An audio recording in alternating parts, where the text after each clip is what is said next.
killing the strong. Rich bitch still shop on Shein. They wanna compare, we can't compete. Can't pick the biggest baller on his knees. And make her eat, you know I wanna. Coucou tout le monde, c'est Luciel. J'espère que vous allez bien. En tout cas, moi je suis hyper contente de tourner aujourd'hui avec vous. C'est ma deuxième vidéo et je vous annonce officiellement que je vais commencer une nouvelle série. Une série de podcasts et ça commence maintenant.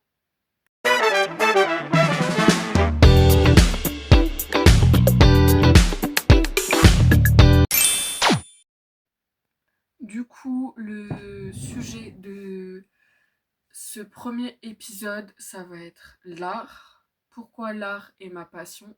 Et bah, je vais tout vous expliquer. Je vous propose qu'on se pose calmement et que je vous explique tranquillement comment j'en suis arrivée là, pourquoi j'ai commencé. Faut savoir que j'ai commencé à dessiner aux alentours de 6-7 ans. J'étais extrêmement jeune.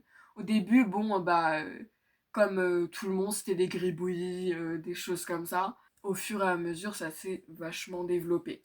En grandissant, j'ai toujours fait du dessin. C'était vachement crayon de papier, crayon de couleur.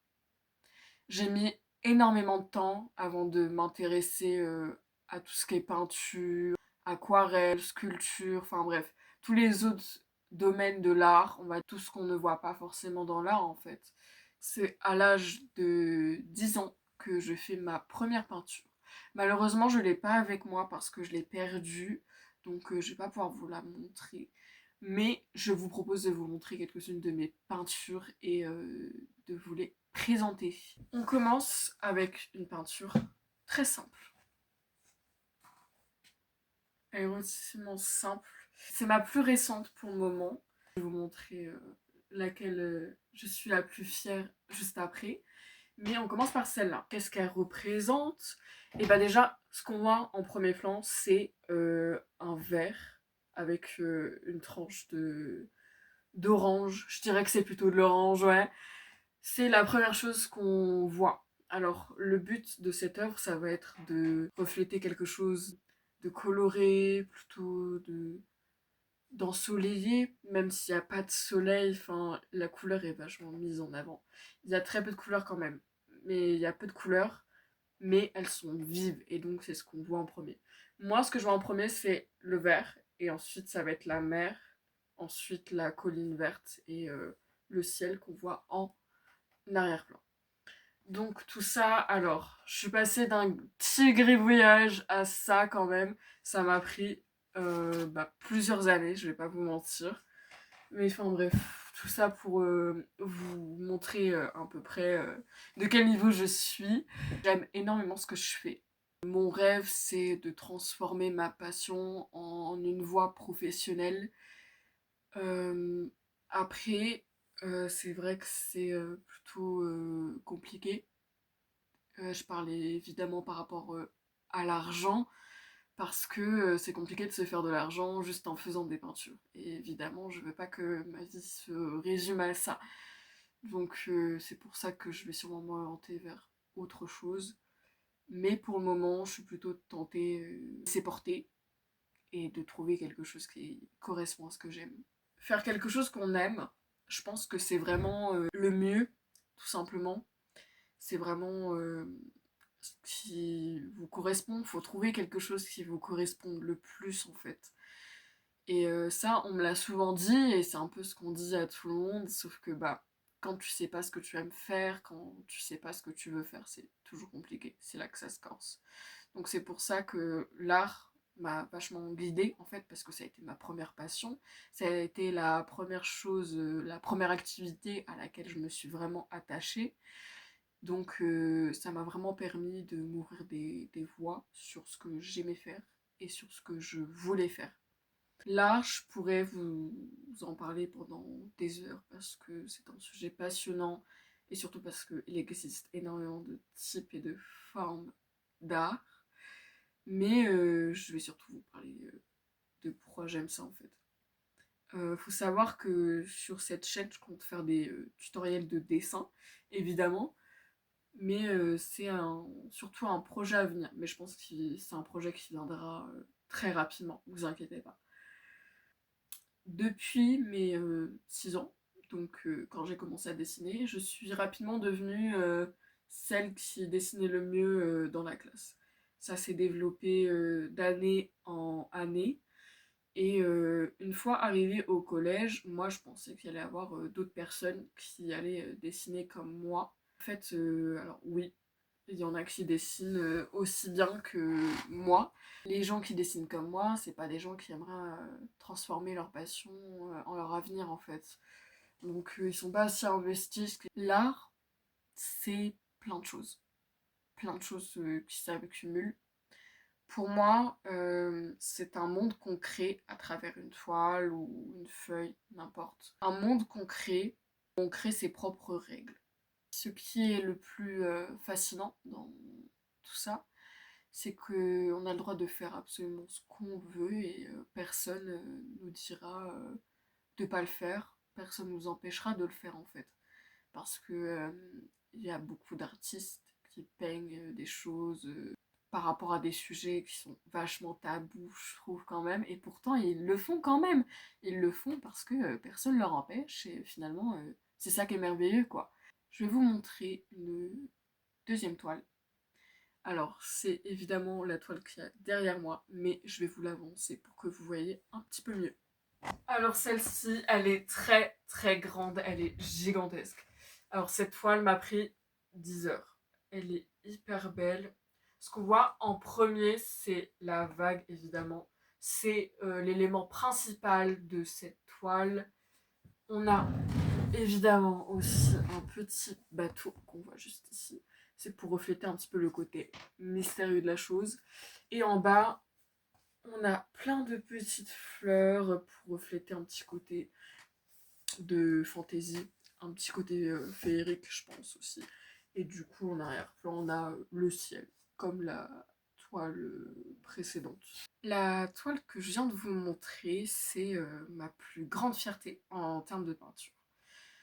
Pourquoi? Parce que déjà, elle m'a pris 10 heures, comme je vous l'ai dit, mais c'est surtout parce que je n'ai jamais fait de toile aussi grande de toute ma vie. La grandeur en art, c'est très important. Parce que plus la toile ou la feuille sera plus grande, plus vous aurez plus de choix, plus d'opportunités, vous aurez plus d'espace. C'est ça que je veux dire, plus d'espace pour créer votre propre monde en fait. Après, l'art c'est vraiment très spécifique. C'est comme tout, faut commencer très jeune pour être doué. Il y en a beaucoup qui n'y vont pas en disant ouais mais je sais pas dessiner, ça sert à rien, et ils abandonnent très vite. En fait, moi je pense qu'il n'y a pas toujours besoin de savoir dessiner comme on dit. Je pense qu'en peinture, on peut faire quelque chose d'abstrait. Il y a énormément d'artistes qui peignent des choses qui n'ont aucun sens. Enfin, vraiment un coup de pinceau et ça vaut des millions quoi. Moi je refuse de vivre comme ça. Après, il y a des œuvres qui sont pas obligés d'avoir pris des heures et des heures pour être exposés.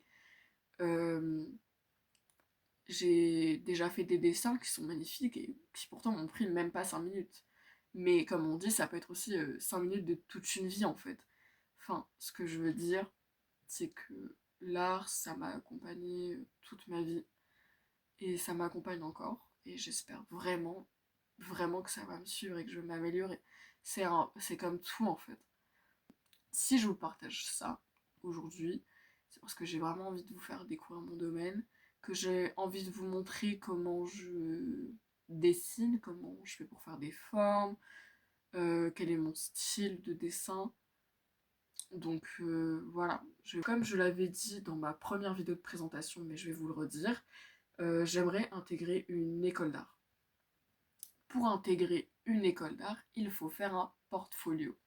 On appelle ça aussi un book. En fait, euh, ça peut être sous format numérique ou sous format papier, ça dépend des gens. C'est un endroit où tu vas regrouper toutes tes œuvres, en fait, tous tes dessins. Tu vas te présenter, tu vas faire une autobiographie. mais tu vas aussi montrer tous tes petits dessins et toutes tes petites peintures, tout ça, tout ça. C'est surtout pour montrer au jury du concours ton style, prouver tout simplement que tu as les capacités d'y entrer. Et malheureusement, je suis trop jeune pour faire un portfolio, parce que l'école d'art, c'est après le lycée. Mais je commence à en faire. Ce que je me suis dit, je vais en faire un chaque année pour m'entraîner et pour m'améliorer. Et puis comme ça, le jour où je dois en faire un, et bah, il sera nickel, quoi. Je pense que quand vous aimez quelque chose, il faut vraiment y aller. Il faut tout donner. Il faut tout donner dans ce que vous aimez. Parce que plus vous serez bon dans quelque chose que vous aimerez, plus vous serez doué dans la vie de tous les jours, en fait. C'est comme ça que je vois les choses, en fait. C'est vachement motivant d'être doué dans quelque chose qu'on aime. Quand tu te vois t'améliorer toi-même, c'est vachement motivant. Tout simplement, c'est motivant. Et je trouve que la motivation, c'est rare. Et c'est aussi de ce qu'il y a de plus beau chez un être humain. Donc c'est important de la conserver, je trouve. L'art, c'est pas une activité comme les autres. Quand tu dis que tu es doué dans l'art, c'est vachement abstrait parce qu'il y a différents types d'art. Et je ne les maîtrise pas toutes parce que bah il y a des formes qui sont beaucoup plus manuelles que d'autres. Donc il y a le dessin, on va dire les croquis, tout ça, la peinture, l'aquarelle, la sculpture, le fusain. Après, il n'y a pas besoin de matériel pour faire une œuvre d'art. Tu peux faire de l'art avec de la nourriture. Par exemple, les pâtissiers qui vont faire un gâteau hyper bien décoré, c'est hyper minutieux, mais on peut dire aussi que c'est une forme d'art, parce que cette personne a pris son temps, elle y a mis son temps, elle y a mis son amour, et elle y a mis son art en fait. Quand tu vas faire des dessins sur un gâteau, que tu vas le décorer et tout, bah, c'est pas un gâteau, c'est une œuvre d'art en fait. C'est comme ça qu'il faut voir les choses. Après, tu peux prendre des objets de la nature, avec des feuilles et des fleurs, on peut faire vachement de choses. La nourriture, bah, comme je vous ai dit, avec du matériel quelconque, du bois, du métal, n'importe quoi. C'est ça qui est bien dans l'art, c'est qu'on peut faire ce qu'on veut avec n'importe quoi, sans que personne nous empêche de le faire. Et je pense que c'est ce côté-là qui m'a attiré le plus dans ma passion, c'est la liberté en fait. La liberté de s'exprimer à travers une œuvre d'art, mais aussi la liberté de je dessine ce que je veux, m'améliore et c'est le principal.